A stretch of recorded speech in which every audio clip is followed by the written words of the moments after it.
À 7h moins le quart, Europe 1 vous répond, Thomas Soto. Les pilotes d'Air France attaqueront la compagnie au prud'homme si elle ne leur paye pas leur jour de grève, cette fameuse grève du mois de septembre qui avait coûté au bas mot 500 millions d'euros à la compagnie. Bonjour Bernard Vivier, vous êtes le directeur de l'Institut supérieur du travail. Réaction a priori assez révélatrice de nos éditeurs, résumée par un tweet de Koba avec le hashtag un matin.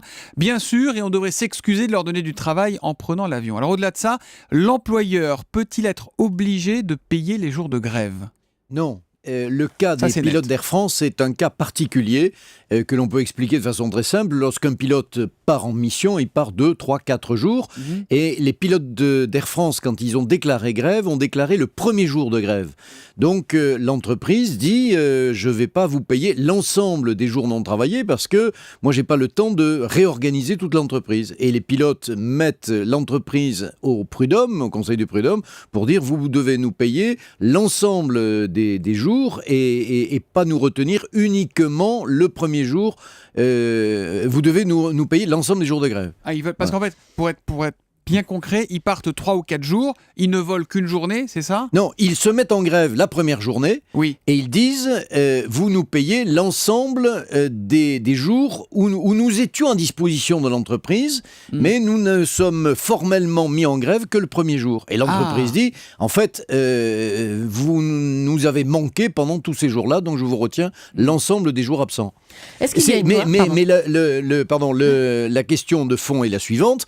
Lorsqu'on fait grève, on ne rompt pas le contrat de travail, on reste au travail, mais on n'est pas payé. Pas travaillé, pas payé. Ça, c'est la règle générale. C'est la règle générale. Est-ce qu'il y a une loi pour le paiement des jours de grève ou est-ce que chaque entreprise fixe ses propres règles ? Non, il n'y a pas de règle par entreprise, c'est une règle générale. La grève suspend le contrat de travail mais ne le rompt pas, ça veut dire on ne peut pas être licencié quand on fait grève. Ça, c'est un droit. Ça, c'est un droit installé et mis dans le préambule de la Constitution française en 1946, mais on n'est pas payé. L'entreprise perd des clients, perd de l'argent, le salarié gréviste perd du salaire. Mais est-ce que ça ne fait pas partie typiquement, Bernard Vivier, des négociations de sortie de crise ? Avant d'arriver à la fin de la grève, on discute entre les grévistes et les patrons et on dit voilà.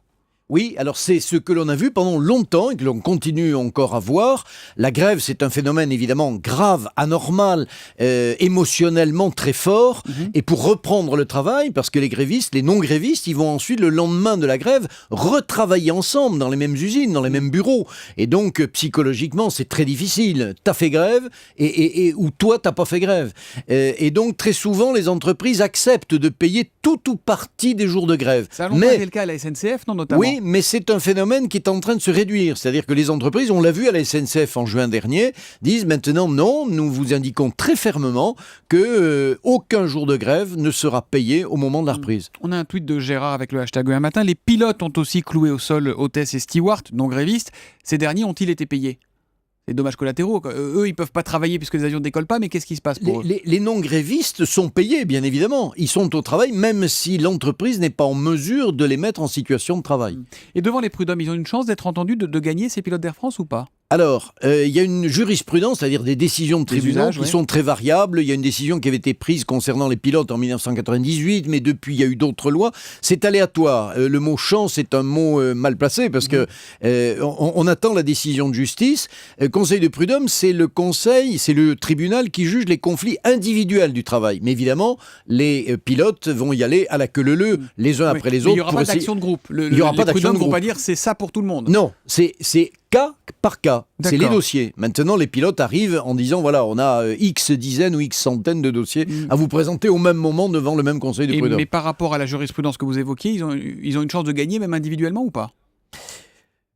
C'est difficile, on ne sait pas. Il faut attendre la décision parce que c'est un cas particulier lié à cette entreprise de transport aérien.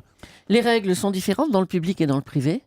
Elles ne sont pas très différentes, c'est-à-dire que si on fait grève, on n'est pas payé. Maintenant, dans le public, il y a une notion importante qui est la continuité du service public.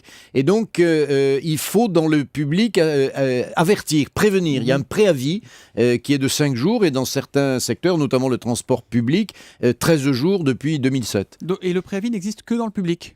Oui. Dans le privé, on peut se mettre en grève d'une minute à l'autre. On peut se mettre en grève, c'est un arrêt, c'est une cessation concertée et collective du travail. C'est-à-dire, on ne peut pas faire grève tout seul et il faut le faire pour un motif professionnel. Question de Véronique sur Europe1.fr. Je croyais qu'il y avait un service minimum dans les transports. Comment ces pilotes ont-ils pu tout bloquer ?